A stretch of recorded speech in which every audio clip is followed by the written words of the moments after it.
It's where people across the country take notice of your roster. You see a lot of junior college guys, and it makes you unique. And I think I've heard you say in the past that those guys you think are more hungry and have a little more life experience. How do you think that really makes this team unique?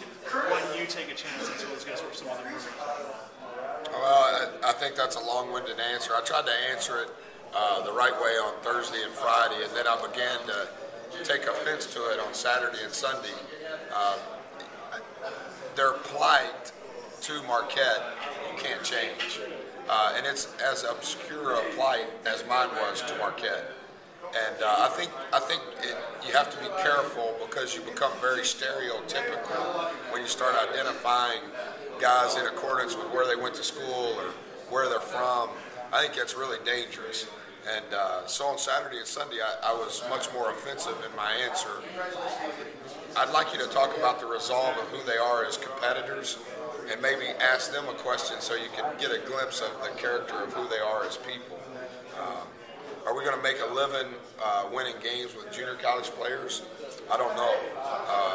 But at the same time, whether they're junior college or high school or transfers, whatever that is, to endure the culture that we have here, you have to have something to you as a human. And does that mean you're more hungry because you've maybe not had some of the same things that some other kids have had? There's probably some truth to that, but I don't ever want it to be so stereotypical. And that's why I said what I said after the game against Syracuse. Yeah, those are three JUCO guys, and I'm a JUCO coach too. Because if you get it off that, let's quit talking about that. Let's talk about who they are as people, who they are as players. Last night during the press conference, Notre Dame was still playing, so we thought maybe these teams would have. Yeah, I remember that. Are you surprised at being down to 2 weekend? Yeah, you know, I think if I had more equity in our league and if I had more equity as a head coach, maybe I would have some sort of more political answer. The depth of our league and the depth of the talent in our league over the 100 days that we were in Big East play, I think speaks for itself. Once you get to a tournament setting, your conference affiliation provides zero protection for you. And, you know, it's funny, we were the 11th seed in the Big East tournament because of tiebreakers. You know what I mean? We were 9-9 with UConn and with Villanova. And it's amazing if those people that ask those questions would just spend maybe 6 seconds studying the numbers. The two 9-9 teams are the ones still playing. So how can you say respectfully that the other 9 teams above us were bad just because they didn't survive 2 games? I just think that when you get in a tournament setting, I don't think there's any protection.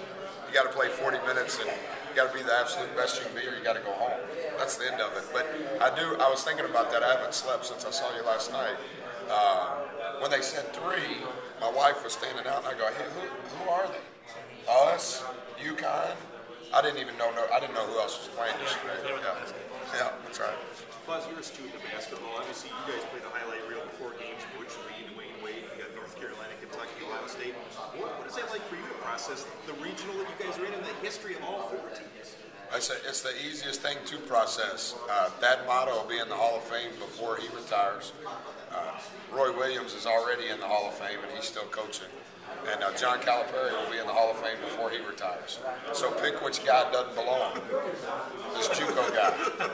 So, I mean, what Coach McGuire and what has been able to happen relative to the tradition of Marquette speaks to those people that were involved. What we've been able to do this year pales in comparison to that, but to be able to play on that stage, I think speaks to what we've been able to do over the last few weeks. Well, as you talked about, ask the guys, get to know the guys. We've been fortunate here, at least on some level, to do that. Their character has come throughout, and it came through again tonight. In particular, talking about the love and respect they have for a coach who cares for them dearly. That's when you know you're doing it right. Sweet 16 is unbelievable, but how gratifying is that to you? Yeah, I'm glad, Pip, that they get to have this ambiance. I'm glad that they have an opportunity for the totality of an experience of playing college basketball past spring break. As I have told you from the very first day that I met you, I have to be accountable for way more things than that. And I think our message has to be deeper than winning and losing. So when those guys say those things are much deeper and much more fulfilling to me as a human being than being able to say we've had an opportunity to be in the Sweet 16. Hopefully we can do it again. Hopefully we can advance this year. Hopefully we can advance past this point at some other point in the future. But those guys' lives are the ones that are the most important over the course of their lives, not the course of their eligibility. And that whatever you compromise to keep, you will eventually lose. And I'm not going to lose what I'm convicted by, and that's to be the best example that I can be to them, to help foster their growth as a human being. Last week you had 5 days to prepare for Xavier.